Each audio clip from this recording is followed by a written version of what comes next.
Okay, good evening. So we'll carry straight on with England's post-match press conference with, to my right, Captain Owen Farrell, and to his right, Steve Bortwick. If we could take the first question, hand raised, please. Yeah, on the right. Thank you. Steve, what does it mean to have finished third in the World Cup? Well, firstly, I'm delighted for the players to have got the win tonight, to have worked so hard and to finish the World Cup with 7 games and won 6, and the one we lost was to 1 point to the world champions and the current world champions as we sit right now, and current world number 1, which I think shows the progress of the team, shows how the team is built through the tournament, and also delighted they got the result tonight. Delighted they found a way to win tonight. Given where you were in August, did you think this result was possible? Well, as we discussed throughout August and throughout the early part of September, August was building to be right for the start of September. Always believed that we were going to be right, and I think I said that a number of times. We're building towards September the 9th, and that's what we did, and that's what we were doing through August. And quite clear there was some challenging decisions were made through that preparation to ensure we were right for the tournament. We're very clear that the World Cup isn't played in August, so our preparation was built for the World Cup. Yep. Just next to him, yeah. Hi, Steve. In terms of the messaging going into this game, how important was it for you to almost use this as dress rehearsal for other things that might come your way over the next couple of years, leading forward in an England shirt? Well, I think that first I'll say that the focus was very much upon tonight. The focus was upon getting the result we wanted tonight to finish the tournament in the way we wanted to. I think that playing finals games at World Cups is important. If you look at this team over the last 2 World Cups, played a quarter-final, semi-final and a final in 2019, winning 2 from 3. And in this World Cup's played a quarter-final, a semi-final and then a bronze medal final and won 2 from 3. So you start looking at the last 2 World Cups, this group of players has played in 6 final games and won 4 of them. Now, what we want to do is we want to be in the final, we want to be winning the gold medal. These players, I want them to win gold medal. That wasn't to be, but I think having finals experience, I think that's been an important element for this squad through this tournament, having that level of experience, and I think it's going to be important for the team going forward.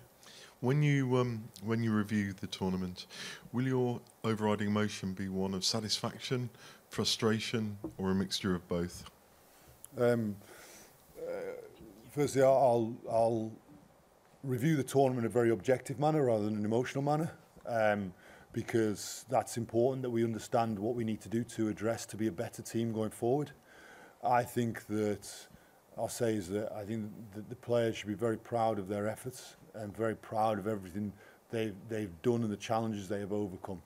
One thing they've done, whilst things haven't been perfect, is they find a way to win games. Now, we didn't last week. We lost by a point last week, which we'll be disappointed with, and it'll hurt for a long time.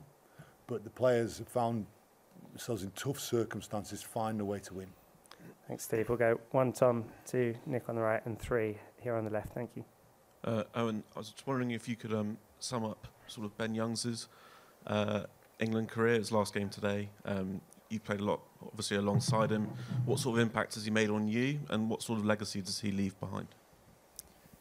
Yeah, well, anybody who's England men's record cap holder is obviously had a big impact on English rugby.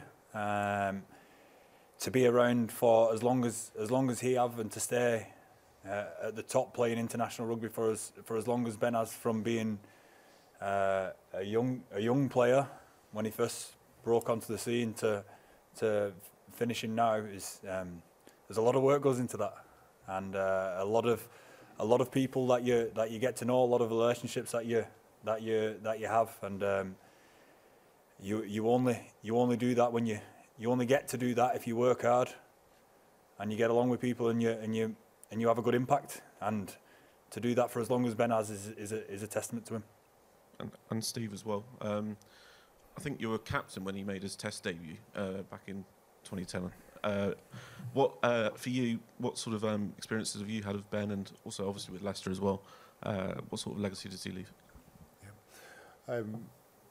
I think that he's, from being a young player with enormous talent, to have developed with that, still with that enormous talent, developed as a leader, a guy who can manage in the highest pressure, manage the game in the highest pressure circumstance. I think he's seen that development, and then how he helps the other players around him, such a powerful force to the players.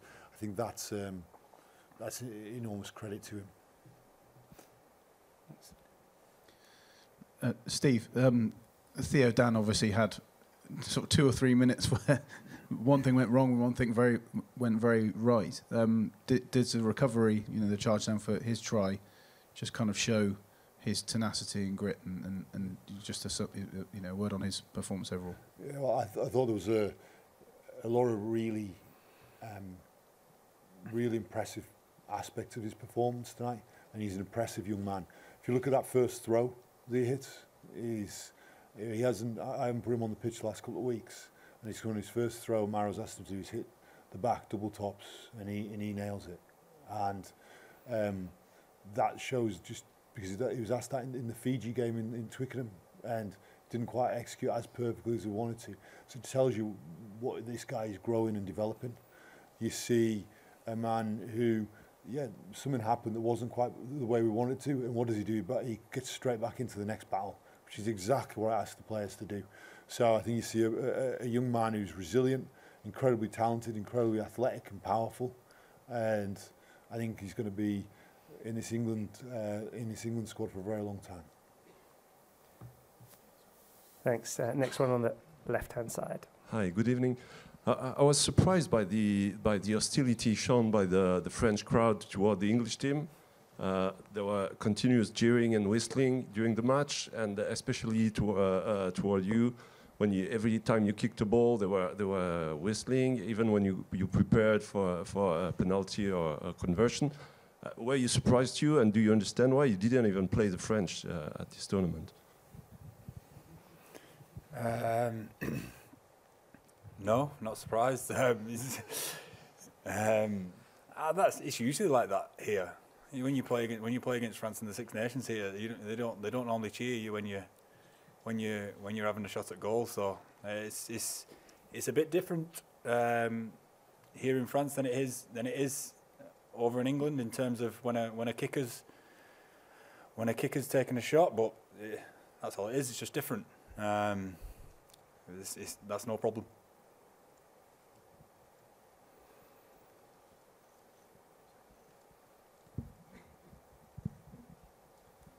Hi Steve, can you just take us through what your review process looks like over the next couple of weeks, how long it takes to sort of digest all this, and then when do you start looking forward to the Six Nations? I've already started looking forward to the Six Nations, and that's already started in my mind and my planning. It's just in its very early stages. But the review is obviously an ongoing review I do after each week and each build, and I make notes as we go the whole time. I'll use the next 2 weeks to really compile that, and then I will meet with the coaching team in 2 weeks' time, and they'll independently will be doing the review. We'll bring all those things together. I'll then meet with the whole management team to then review, and then that'll be the process from which we work. Owen, question for you. Tom led you out onto the pitch for his 50th captain tonight. How much of a motivation was it for the team to produce a performance for Tom? Yeah, as we said during the week, this team wasn't lacking in motivation today. There was plenty out there. It was everywhere you look, and one of them being Tom's 50th cap. He's a tremendous player. He leads massively by example in the way that he works, in the way that he puts himself when he puts his body on the line and works unbelievably hard for his team. I've heard Steve say before, his output in games is phenomenal, and for him to be at 50 caps already when he plays the game the way he does is an outstanding achievement, and I can only see him getting better. One more from me.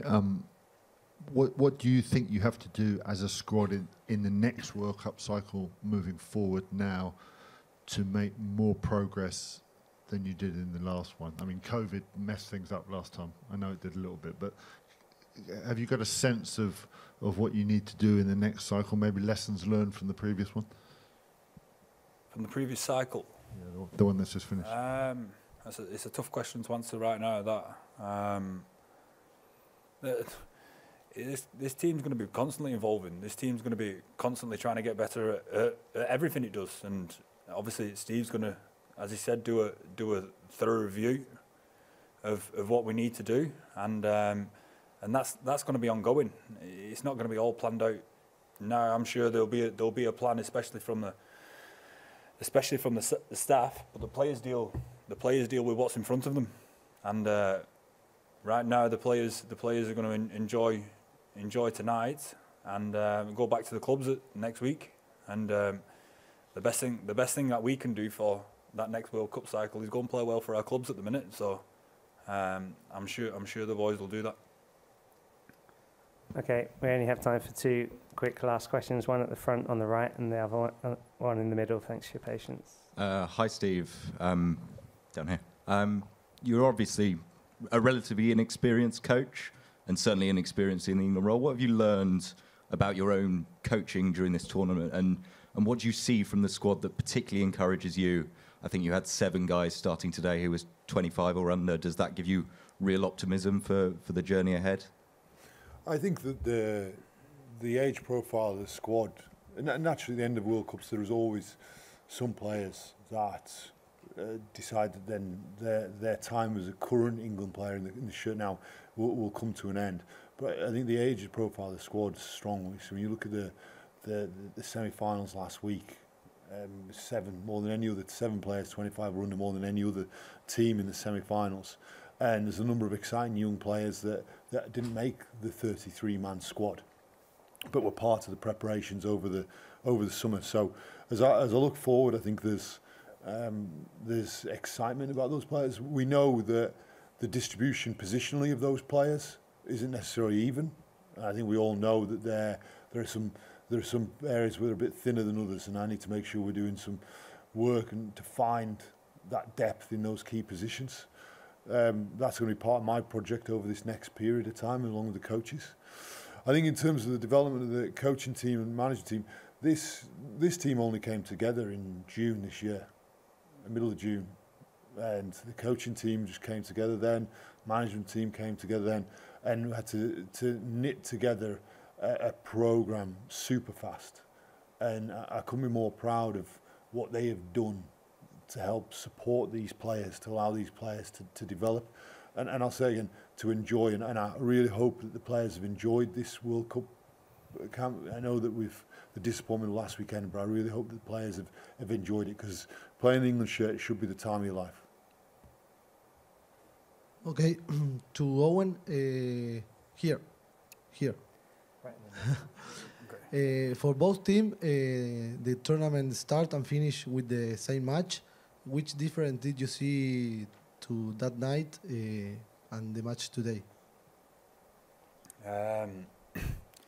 No, well, I think both games is 2 good teams playing tough test matches. And the first match actually seems quite a while ago now, as we sat here tonight. But Argentina have obviously built throughout the tournament as we feel we have, and all I can speak about now is how tightly contested that game was today, and what a tough test match it was. Thanks, Owen. Steve, would you like to make some closing remarks? Yeah, I'd like just finally to say to everybody, and in particular the English media in the room, thank you for all your hard work. I know that this tournament has been, with the preparation camps, the test matches through August, it's been it has a considerable amount of time, and for yourselves, it's a lot of time away from home, away from your families, as it is us, and a lot of travel. So I want to say thank you to you for all that. Now, I know sometimes we might not agree wholeheartedly with things, but I think what we are absolutely aligned upon is that we want English rugby to succeed. We want English rugby to thrive, and has gone through some challenging times, and we aim to make it grow. I think we are fully aligned in terms of wanting in that aspiration. And I thank you on behalf of myself, Owen, and everybody in England Rugby. Thank you for all your hard work. And thank you very much. Thank you very much.